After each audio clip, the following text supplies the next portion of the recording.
കാനഡയിൽ മരണത്തിന് കീഴടങ്ങുമായിരുന്ന ഒരു മലയാളി വിദ്യാർത്ഥിക്ക് കൊച്ചിയിൽ പുതുജീവൻ. അതിസങ്കീർണമായ തൊറാസിക് ശസ്ത്രക്രിയയിലൂടെയാണ് 20-കാരനായ അനന്ത് കൃഷ്ണയെ സൺറൈസ് ഹോസ്പിറ്റലിലെ ഡോക്ടർമാർ ജീവിതത്തിലേക്ക് തിരികെ കൊണ്ടുവന്നത്. 9 മണിക്കൂർ നീണ്ട ശസ്ത്രക്രിയയ്ക്കൊടുവിൽ ശ്വാസകോശത്തെ പൊതിഞ്ഞിരുന്ന സിമന്റ് പോലുള്ള ആവരണം നീക്കം ചെയ്താണ് ഈ മെഡിക്കൽ അത്ഭുതം സാധ്യമാക്കിയത്. കാനഡയിലെ ഒന്റാറിയോയിൽ മെക്കാട്രോണിക്സ് വിദ്യാർത്ഥിയായ ആനന്ദ് കൃഷ്ണയുടെ ജീവിതം കഴിഞ്ഞ സെപ്റ്റംബറിലാണ് മാറിമറിഞ്ഞത്. കടുത്ത ന്യൂമോണിയയെ തുടർന്ന് ശ്വാസകോശത്തിന് ചുറ്റും പഴുപ്പ് കെട്ടി നിൽക്കുന്ന അവസ്ഥ. കാനഡയിലെ ചികിത്സകൾ പരാജയപ്പെട്ടതോടെ ശ്വാസകോശത്തിന്റെ പ്രവർത്തനം പാതി നിലച്ച നിലയിലാണ് ആനന്ദിനെ നാട്ടിലെത്തിക്കുന്നത്. പരിശോധനയിൽ ശ്വാസകോശത്തെ പൊതിഞ്ഞ് 15 സെന്റിമീറ്ററോളം വലുപ്പമുള്ള കട്ടയുള്ള ഒരു പാളി രൂപപ്പെട്ടതായി കണ്ടെത്തി. ശ്വാസകോശത്തിന് വികസിക്കാൻ കഴിയാത്ത ട്രാപ്പിംഗ് ലങ് എന്ന അവസ്ഥ.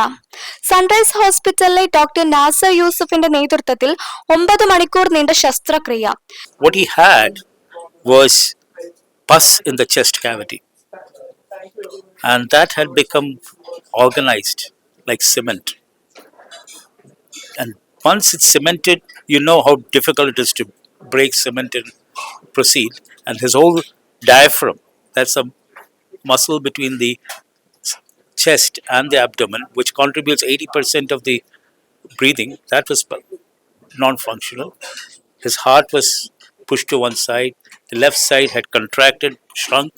സിമന്റ് പാളി പോലെ ഉറച്ചുപോയ ഭാഗം ഓരോ മില്ലിമീറ്ററായി നീക്കം ചെയ്താണ് ആനന്ദിനെ ജീവിതത്തിലേക്ക് തിരികെ കൊണ്ടുവരുന്നത്. ഫസ്റ്റ് ഓഫ് ഓൾ സന്തോഷമായിരുന്നു, കാരണം അമ്മയുടെ അടുത്തൊക്കെയാണ് വരുന്നത്. അമ്മ ഡോക്ടർ ആയതുകൊണ്ട് അതിൻ്റെ ഒരു കെയർ കിട്ടും എന്നറിയാം. അത് കഴിഞ്ഞ് അവിടെ എല്ലാം ഡിലേഡാണ്, മൊത്തത്തിൽ പ്രൊസീജിയർ ആണെങ്കിലും എന്താണെങ്കിലും ഡിലേഡാണ്. അപ്പോൾ അത് കഴിഞ്ഞ് ഇവിടെ വന്നപ്പോൾ ഇൻസ്റ്റൻ്റ് ആയിരുന്നു കാര്യം. ഫ്രൈഡേ വന്നു, അഡ്മിറ്റായി, സാറ്റർഡേ പ്രൊസീജിയർ ചെയ്യുമായിരുന്നു. അവിടെ 41 ദിവസം കൊണ്ട് ചെയ്തു, ഇവിടെ ജസ്റ്റ് 1 ഡേ കൊണ്ട് തന്നെ ചെയ്തു. ഒരു നില പോലും കയറാൻ പ്രയാസപ്പെട്ടിരുന്ന ആനന്ദ് ഇന്ന് 7 നില വരെ അനായാസം കയറുന്ന ആരോഗ്യനില വീണ്ടെടുത്തു കഴിഞ്ഞു. ഈ മാസം തന്നെ ഉപരിപഠനത്തിനായി ആനന്ദ് കാനഡയിലേക്ക് മടങ്ങും. Everything is going to be all right എന്നുള്ളൊരു കോൺഫിഡൻസ് ഉണ്ടായിരുന്നു. പിന്നെ നാട്ടിൽ വന്നപ്പോൾ നമ്മുടെ കയ്യിലായി എല്ലാ കാര്യങ്ങളും.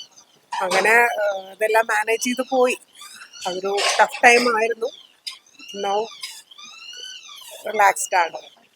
ന്യൂമോണിയയ്ക്ക് ശേഷമുള്ള ശ്വാസ തടസ്സങ്ങൾ അവഗണിക്കരുതെന്ന വലിയ പാഠം കൂടിയാണ് ആനന്ദിന്റെ ഈ അതിജീവനം.